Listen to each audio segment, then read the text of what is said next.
الندم ويا مشرب نفس في تجارتها لم تشتري الدين بالدنيا ولم تسمي ومن صحبه ومن والاه.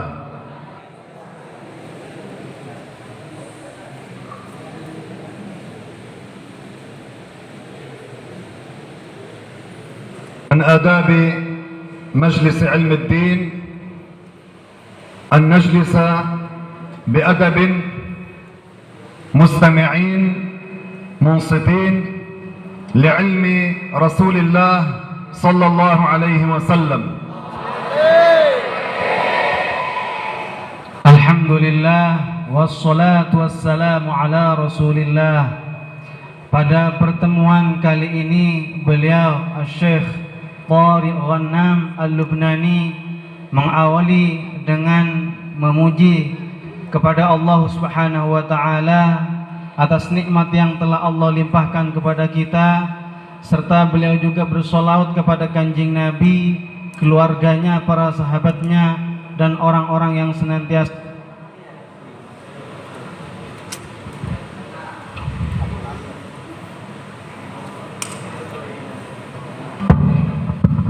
kemudian beliau berpesan kepada kita, di antara adab di dalam mencari ilmu adalah dengan duduk mendengarkan secara konsentrasi penuh,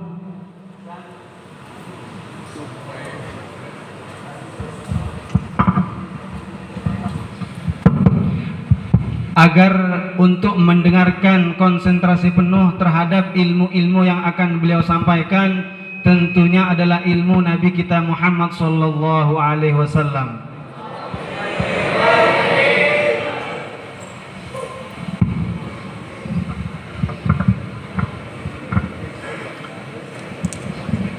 أنا جئت لأعطيكم هذه الفائدة. Beliau menyampaikan bahwa beliau datang ke sini untuk memberikan kepada kita sebuah faidah. من الأدب أن تستمعوا جيدا. Di antara adab majelis ilmu adalah mendengarkan secara konsentrasi penuh. أن نصغي جيدا إلى الكلام. Beliau meminta kepada kita semua untuk senantiasa mendengar secara baik-baik terhadap apa yang beliau sampaikan. والذي أراه يتكلم مع زميله أو يلعب أو يضحك هذا يحزنني جدا. Beliau mengatakan bahwasannya kalau ada di antara kita yang hadir di sini berbicara dengan temannya atau mengganggu temannya yang lain, maka ini adalah sesuatu yang sangat membuat beliau sedih. أنتم في المسجد. Kata beliau, kita semua yang ada di sini ada di dalam masjid, في مجلس العلم. di dalam majelis ilmu agama. لا ينبغي أن نتصرف بطريقة ليست لائقة. Maka tidak sepatutnya kita karena berada di dalam masjid dengan sikap yang tidak selayaknya kita lakukan. لست في حصة اللعب والرياضة. Kita sekarang di sini bukan waktu untuk kita main-main atau olahraga di sini. وأي واحد لا يصغي جيدا سأوجه له السؤال. Dan beliau menyampaikan, apabila beliau mendapati salah satu di antara kita yang tidak mendengar secara baik, maka orang itu langsung dia akan ditanya dan diberikan pertanyaan-pertanyaan tertentu. مستعدون؟ Apakah sudah siap? siap? siap? siap? Kamu yakin? Bagus.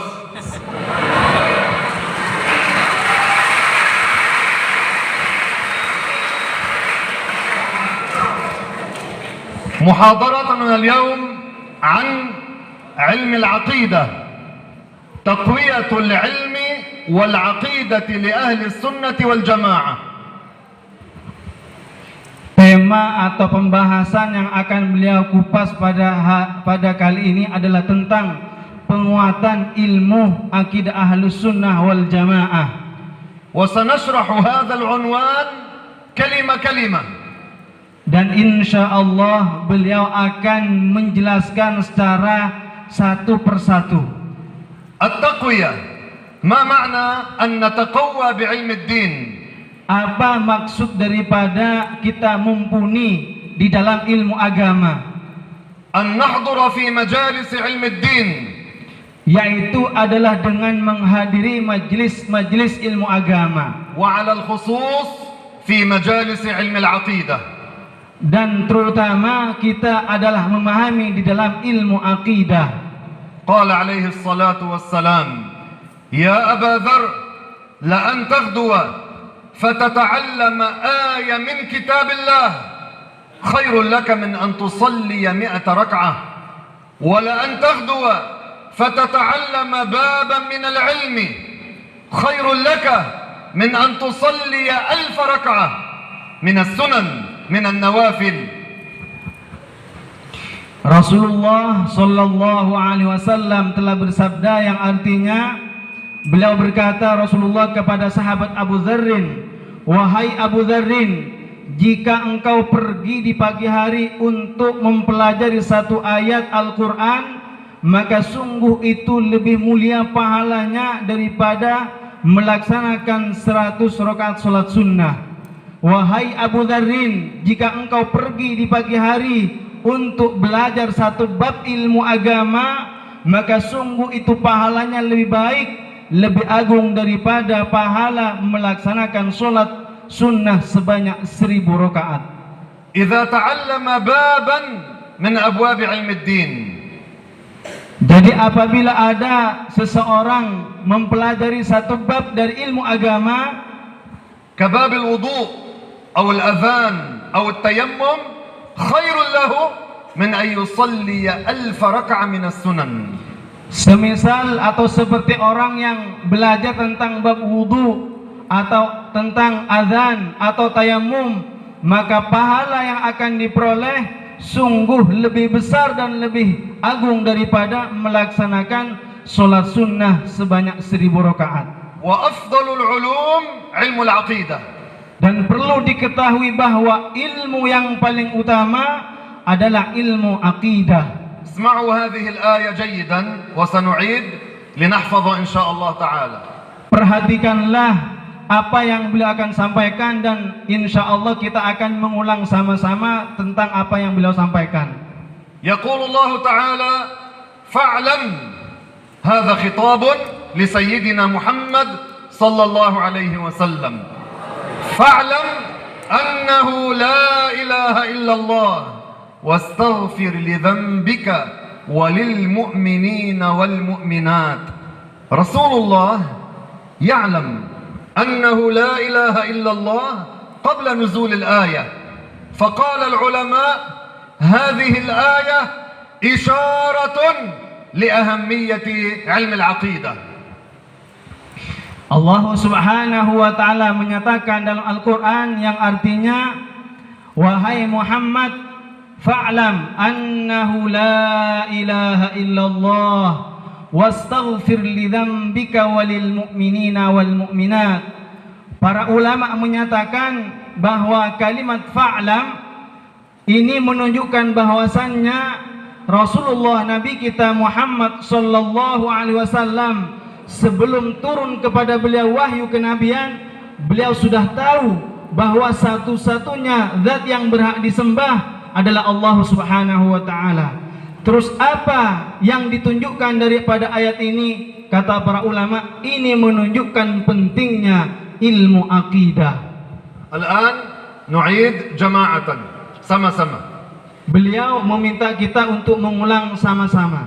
قال الله تعالى قال الله تعالى قال الله تعالى قال الله تعالى فاعلم أنه إنه لا إله إلا الله لا إله إلا الله فاعلم أنه لا لا إله إلا الله إله إلا الله فاعلم أنه لا إله إلا الله لا إله إلا الله.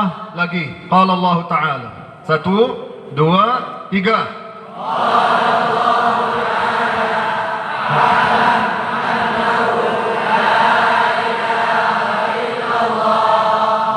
Bagus. Lagi.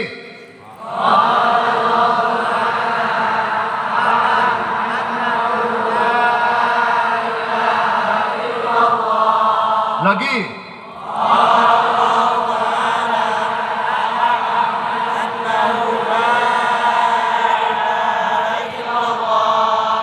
هذه الآية تدل على أن علم العقيدة يقدم على غيره من العلوم. Ayat ini menunjukkan bahwasannya ilmu akidah haruslah diutamakan, didahulukan daripada ilmu-ilmu yang lain. تقوية العلم علم العقيدة يكون بحضور مجالس علم العقيدة. Menguatkan diri kita supaya kita menjadi orang yang mumpuni dalam ilmu akidah adalah dengan cara menghadiri majlis-majlis ilmu agama. ما هي عقيدة أهل السنة؟ Apakah akidah atau keyakinan Ahlus Sunnah? أستاذنا الكريم الذي تكلم قبلي قال عقيدتنا عقيدة أشعرية. Beliau Syekh menyampaikan tentang Ustaz yang sebelum Syekh menyampaikan berpesan bahwa akidah kita adalah akidah Asy'ariyah. ما معنى العقيدة الأشعرية؟ Apa maksud atau arti daripada keyakinan Asy'ariyah? هي العقيدة الإسلامية Yaitu akidah yang diajarkan di dalam Islam, التي جاء بها رسول الله صلى الله عليه وسلم. akidah yang telah dibawa oleh Rasulullah Muhammad sallallahu alaihi wasallam. طيب لماذا يقال لها العقيدة الأشعرية؟ Terus mengapa disebut keyakinan Asy'ariyah? نسبة للإمام أبي الحسن الأشعري. Sebagai nisbat kepada Imam Abul Hasan Al-Asy'ari, إمام أهل السنة. seorang imam Ahlus Sunnah. لماذا يقال عن هذه العقيدة العقيدة الأشعرية؟ Mengapa akidah ini disebut dengan keyakinan Asy'ariyah? لأن الإمام الأشعرية أعطى الأدلة على هذه العقيدة. Karena Imam Asy'ari adalah seorang imam yang paling paham dan betul tentang dalil-dalil tentang keyakinan Asy'ariyah ini. العقيدة الأشعرية هي عقيدة التوحيد. Akidah atau keyakinan Imam Asy'ari adalah akidah daripada inti akidah tauhid. العقيدة الأشعرية هي عقيدة التنزيه. Akidah atau keyakinan yang dibawa oleh Imam Abul Hasan Al-Asy'ari adalah akidah yang mensucikan Allah daripada menyerupai makhluknya. تنزيه الله تعالى عن الشبيه. Artinya mensucikan Allah daripada menyerupai makhluknya. تنزيه الله تعالى عن الجسم. Mensucikan Allah daripada memiliki bentuk atau ukuran. تنزيه الله تعالى عن صفات الجسم. Mensucikan Allah daripada memiliki sifat-sifat benda. تنزيه الله تعالى عن المكان. Mensucikan Allah daripada membutuhkan kepada tempat. المكان في لغة العرب هو الفراغ الذي يملأه الجسم. Tempat di dalam bahasa Arab artinya adalah ruang kosong yang diisi oleh benda. ليس كمكان في bahasa Indonesia. Bukan berarti makan itu seperti di dalam bahasa kita yang artinya nanti akan berbeda makan. مكان طعام في الإندونيسية. Jadi kalau kita makan artinya kita makan kalau dalam bahasa kita. nasi goreng, ayam goreng. هذا يقال له مكان طعام في الإندونيسية. Jadi berbeda kalau kita bilang makan di dalam bahasa kita maka bermakna sebuah makanan. أما المكان في العربية ما معناه؟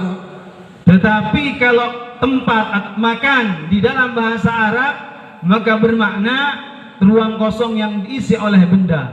الفراغ الذي يملأه الجسم. Artinya tempat di dalam bahasa Arab bermakna ruang kosong yang diisi oleh benda. الآن أتكلم مع الطلاب ليس مع الأساتذة.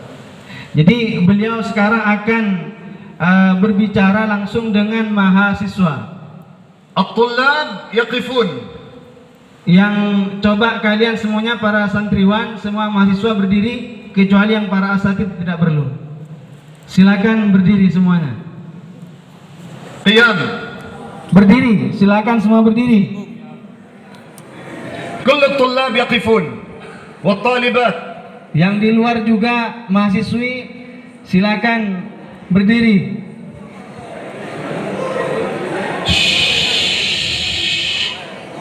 هدوء.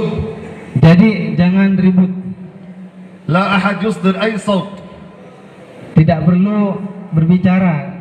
الآن كل واحد منا لينظر إلى المكان الذي كان يجلس فيه. Beliau Syekh meminta masing-masing dari kita untuk memperhatikan dan melihat tempat yang barusan kita duduki. هذا المكان الذي أفرغناه يقال له المكان هذا الفراغ الذي يملأه الجسم. Tempat yang kita tempati tadi, yang kita kosongkan, itulah yang disebut dengan tempat. والآن سنعود إلى ما كنا عليه نقعد وعند قول ثلاثة تجاه نجلس ونقول بصوت مرتفع الله. Nah kemudian Syekh meminta duduk bersama-sama dengan hitungan ketika 1 langsung sama-sama mengatakan Allah. وأريد الصوت بقوة. Dengan suara yang keras. Siap? Siap? 1, 2, 3 duduk. ليست قوية. Katanya beliau kurang kencang suaranya, lebih kencang lagi. Lagi.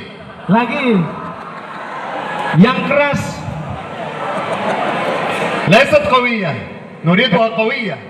Jadi beliau pengen suara yang keras. Siap? 1, 2, 3 duduk.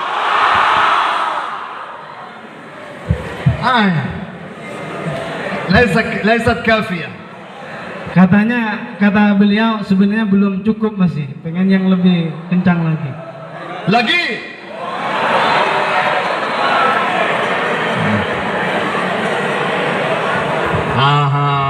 الآن نريدها قوية. Beliau ingin yang sangat-sangat keras. Siap? Siap? 1, 2, 3. Masya Allah, bagus.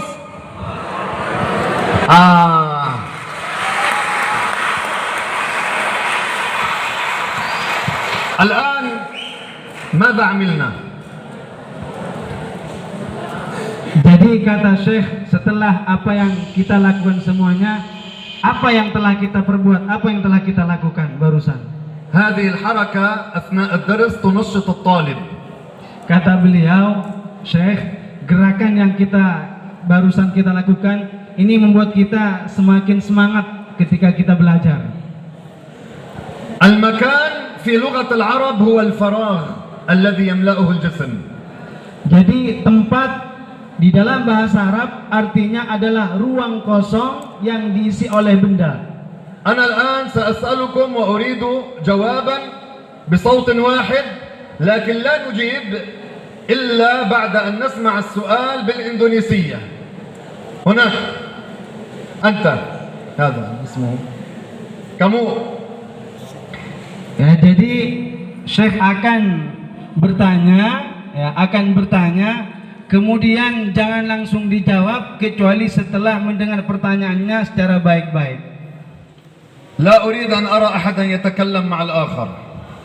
Syekh tidak mau ada salah satu di antara kita ngobrol atau berbicara dengan temannya yang lain. ركزوا تماما لفهم المسألة. Perhatikanlah dan simaklah dengan baik-baik. من خلق السماء؟ Siapakah yang menciptakan langit? من خلق العرش؟ Siapakah yang menciptakan arsh? من خلق الأراضين؟ Siapakah yang menciptakan bumi? من خلق البشر؟